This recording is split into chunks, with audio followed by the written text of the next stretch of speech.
Ainda sobre o racismo em nossa literatura, dando sequência à série, vamos falar um pouquinho do Adolfo Caminha e do seu Bom Crioulo. O Adolfo Caminha, o escritor naturalista, ele foi, sem dúvida alguma, um abolicionista.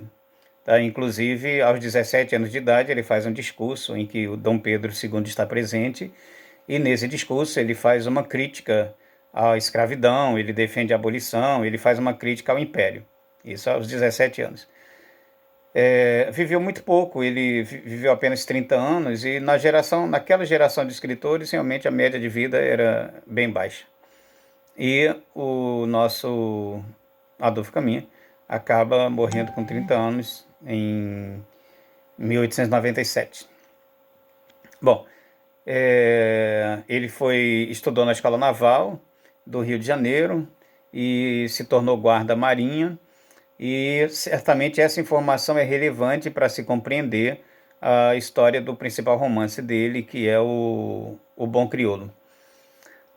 A história do Bom Crioulo, resumidamente assim, o Amaro é um escravo que, para fugir do seu senhor, ele vê na marinha essa possibilidade. Então ele se alista na marinha contra a vontade do seu senhor, sem o seu senhor saber, né? Ele é um escravo fugido que se alista na marinha. Ele vai trabalhar numa corveta. Nessa corveta ele conhece Aleixo, que é um menino branco, loiro, fraco. Ele é apresentado assim, esse menino. E esse menino era um grumete. O grumete era aquele garoto que era assim, o nível mais baixo, né, de função na marinha, nas corvetas da marinha. Era aquele menino que limpava o chão, que limpava o cocô, que limpava o navio, que servia os marinheiros, e que muitas vezes era abusado sexualmente. Historicamente, a presença de grumetes nos navios, né, nas esquadrilhas, perdão, portuguesas, isso já era comum. Ou se comprava o menino da própria família, ou era um menino de rua que se pegava, e esse menino ia naquelas viagens, né, durante as grandes viagens, a figura desse menino já existia.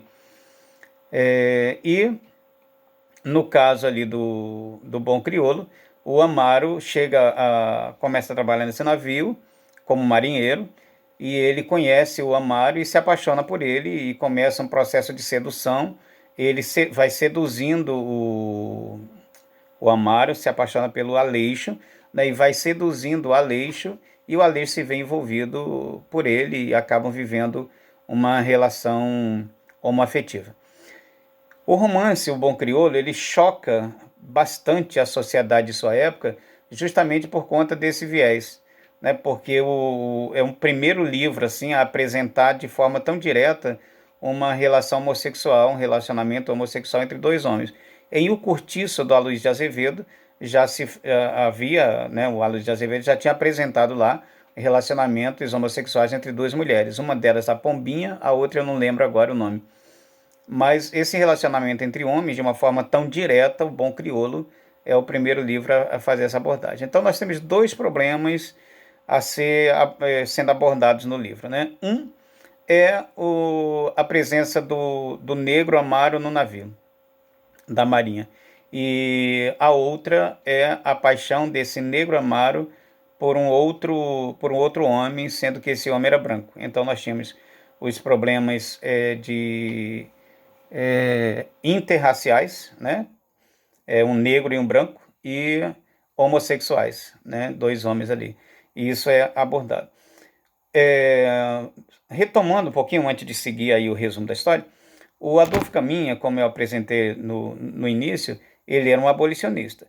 O ser abolicionista não significa necessariamente que o escritor, que seja lá quem for, fosse necessariamente antirracista. Tá? Uma coisa é querer o fim da abolição, da escravatura.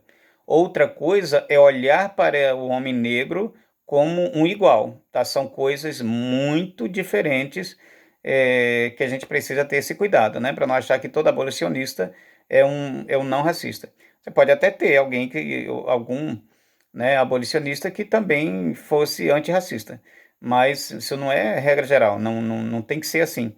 Muitas vezes o cara luta, é abolicionista, mas tem esses traços de racismo impregnado nele, um racismo estrutural, que estamos nessa série abordando pelo viés da literatura, mas que podemos abordar também pelo viés da teologia, a presença é, a partir da igreja, né, da história da igreja. Nós podemos fazer essa abordagem das mais diferentes formas.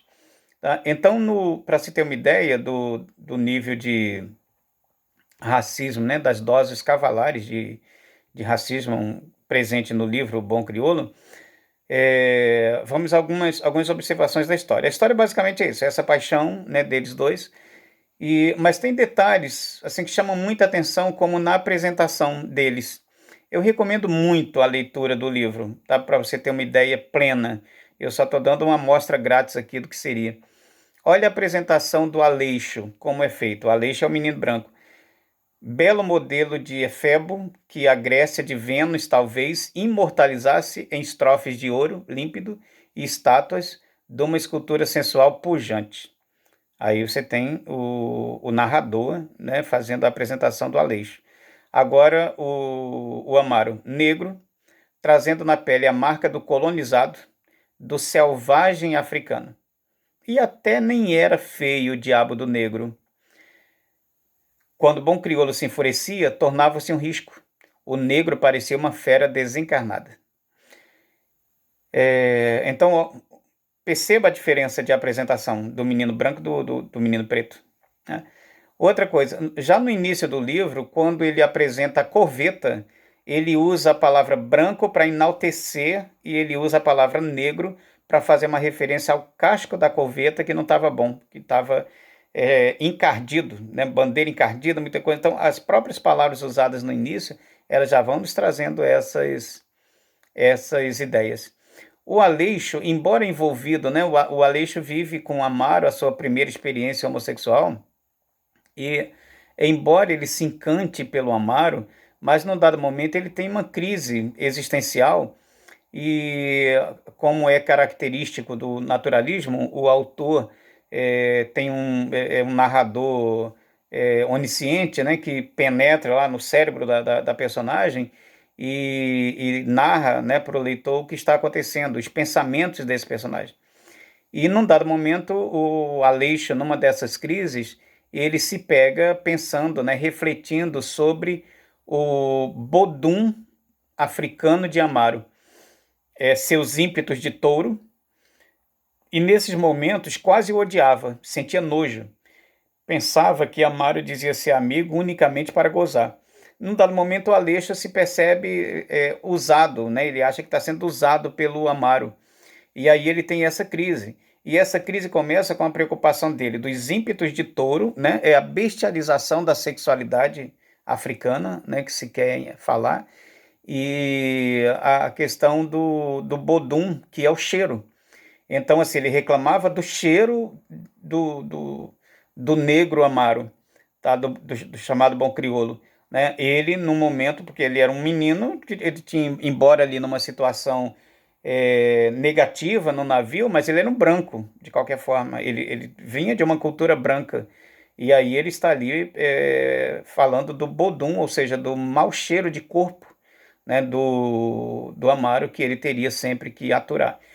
Mais à frente, num outro momento, quando eles já estão em terra, o Amaro conhece uma prostituta, se não me falha a memória, Carolina, e numa conversa também, se não me falha a memória, da Carolina com o Aleixo, a própria Carolina se refere a esse bodum do Amaro. E note, detalhe, a Carolina também é negra, né? Uma prostituta negra que está também fazendo essa descrição do bodum, do cheiro forte do Amaro. Logo no início da narrativa, o Amaro, que é o bom crioulo, ele recebe esse apelido porque ele é um cara muito grande, musculoso, mas ele é um fofo. E ele é muito submisso. E ele não briga com as autoridades do navio, ele se submete a tudo. Mas, a partir do momento que ele se apaixona por Aleixo, ele muda completamente o comportamento. Ele começa, inclusive, a encarar, a brigar com seus superiores, porque ele precisa proteger o Aleixo. Vamos lembrar que no naturalismo os romances são chamados romances de tese, tá? Justamente porque eles querem comprovar a tese de que o homem é resultado do meio, né? Os seres humanos são resultado do meio. E aí o meio ali mudou a questão sentimental, por exemplo, o, muda completamente o comportamento do Amaro.